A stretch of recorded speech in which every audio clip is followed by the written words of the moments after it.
What's going on, guys? It's Brandon. You're watching Watch and Unwind. I wasn't going to make a video today, and then a bunch of the big YouTubers all came out with the same video today. I'm a little guy, so I didn't get the memo, but they all came out with the same video, and that's why the watch market is in trouble or how the watch market is crashing.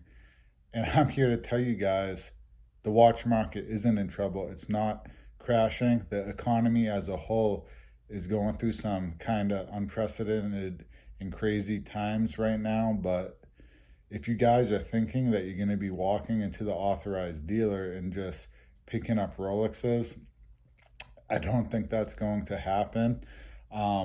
These watches are still selling out instantly before they're even in the display.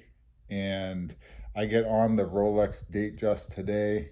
This is the two-tone on the Jubilee diamond indices. This watch is still going over retail. It's only about 2,500 over retail, but it's still over retail. I just don't see these watches coming down to the point that they're not going over retail. My Rolex Oyster Perpetual 41, at one point it was like 22,000 or $23,000 it was going for. I bought that watch for under $6,000.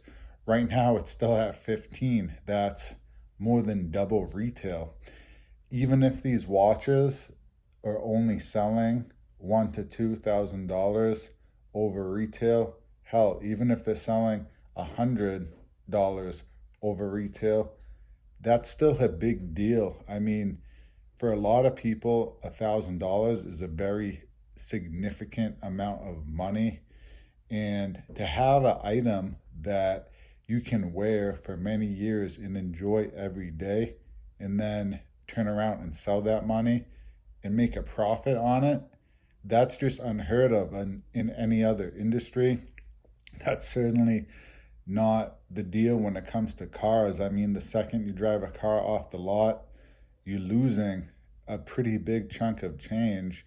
So it is pretty amazing that these watches, like it or not, you know what I mean? I worked really, really hard to be able to get my hands on a Rolex. I never thought I would own one, but so like it or not, like it just is what it is. They retain their value. Even if these watches only sold for exactly list price used, that's still like a big deal to retain 100% of your value. That's not going to happen anywhere else. So no matter what's going on with the economy, I think that these watches at bare minimum will still stick around, $1,000 above retail at least, and there's still going to be kind of a flipper market for it. I'm not for flipping watches. I don't flip watches, and I would never sell my Rolex. I love them too much, and I have sentimental attachments to them. You can watch my other videos if you're a new viewer and you wanted to see some of the sentimental attachments I got with my watches.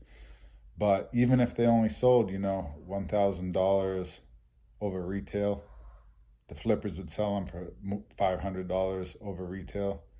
And they'd still hold on to these watches because it's still kind of a good hold of wealth, because bare minimum, it's going to hold its value. And you can't always say the same thing for banks, but I mean, that's another conversation. So let me know what you guys think. I think a lot of people are getting excited. They're jumping the gun, thinking that the whole watch market is going to collapse. But dude, like $100, I mean $1,000, pretty good chunk of change. You can get a pretty good $1,000 watch. My Longines Hydro Conquest was $1,000 watch. My Seiko, my Tissot, those all cost under 1,000, and they're still pretty good watches. So having a watch only sell for $1,000, $2,000 over retail is still like a giant. I mean, that's crazy. That's crazy. You explain that to someone who's not interested, who's not a watch enthusiast, it just doesn't make sense to them. And you have watches like the Batman still, that's a $10,000 watch. It's selling for 20 still, only 20.